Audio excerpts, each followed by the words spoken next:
یو اثر کې راغلی دی امام حاکم المستدرک کې مرفوعا نقل کړي، خو مرفوعا کلام دی په امام خرائطی مکارم الاخلاق کې بیا موقوفا عبد الله بن عمرو بن العاص رضی الله عنه روایت نقل کړي دی. ما ته ډېر مزدار معلوم شو، زه اوس بیانوم، یو څه بیان کې بیان کړم دی. عبد الله بن عمرو بن العاص رضی الله عنه فرمایي اربع اذا كان فيك فلا يضرك ما فاتك من الدنيا. څلور خصلتونه دي، څلور کارونه چې پتا کیو کنه نو هیڅ ضرر تا ته نه رسي، چې هیڅ شی تاسو نه ای استنه خو دا څلور شی تاسو در سره. نمبر 1 حفظ امانت،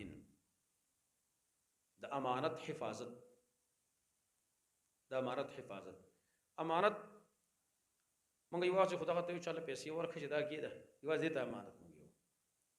آثار د صحابو کې راغلي، ابن ابي شيبه کې روایت موجود دی چې امانت په مانځه کې هم دی، دا په روزه کې هم دی، دا په زکات کې هم دی، دا په اوداسه کې هم دی، دا په غسل جنابت کې هم دی، دا په عہده کې هم دی،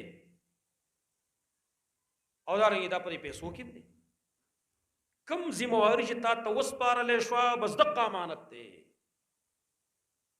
حفظ امانت، مون صحیح ادا کوا، روزه صحیح نیسا وغیرہ، اخلاق صحیح، ټول امانت دی. ډیوټي د وسپارلې شو، ډیوټي چې کوم له صحیح ادا کوا. دا نه چې اکثر په مدرسو کې او اکثر په سکولونو کې خپکی کو بنا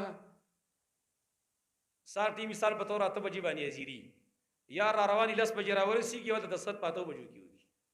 دغه کې کنه کوي چوټي ګنټه مخ کې دی لاړ شي، اول تا کم ټیم چې چوټي پای کې 10 وږي. دا خیانت نه، دا خیانت ته ګوره.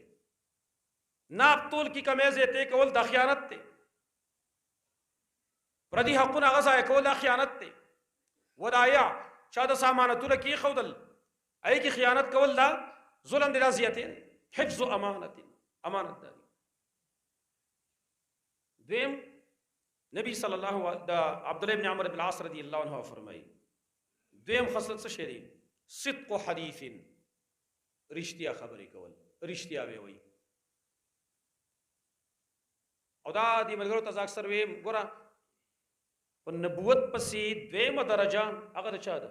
صدیقیت. سورۃ النساء کې الله ذکر کړی کنه وما یطع الله، چا چې د الله منو د رسول منو فاولئک مع الذین، دا به د خلق سي انعم الله علیهم، چې الله به احسان کړی، من النبیین والصدیقین. صدیقیت دویمه مرتبه ده کړه. صدیق دویمه مرتبه ده په نبوت پسې، او دا حاصلې کې په دې رښتیا ویلو سره. حدیث کې راځي کنه علیکم بالصدق فإن الصدق يهدي إلى البر وإن البر يهدي إلى الجنة. رښتیا وی، رښتیا نیکۍ ته سړی بوزي، نیکي سړی جنت ته بوزي. ولا يزال الرجل يصدق ويتحرى الصدق حتى يكتب عند الله صديقا. یو سړی به رښتیا وایي، د رښتیا به قص کوي، حتی چې د الله په نسبت باندې صدیق ولیکلی شي، بس ته صدیق شي. هر خبره کې رښتیا وایي. خدا زویم دې ټیم کې هر خبره کې رښتیا ویل محال شوي دي، ناممکنه دي. اولی یو سړی به ښه کوشش کوي، دا ما تجربه کړې، یو سړی به ښه کوشش کوي چې زه رښتیا ویم، خو د مسلمان رول یې نه پرېږدي رښتیا وکړه، دې مجبوره کوي.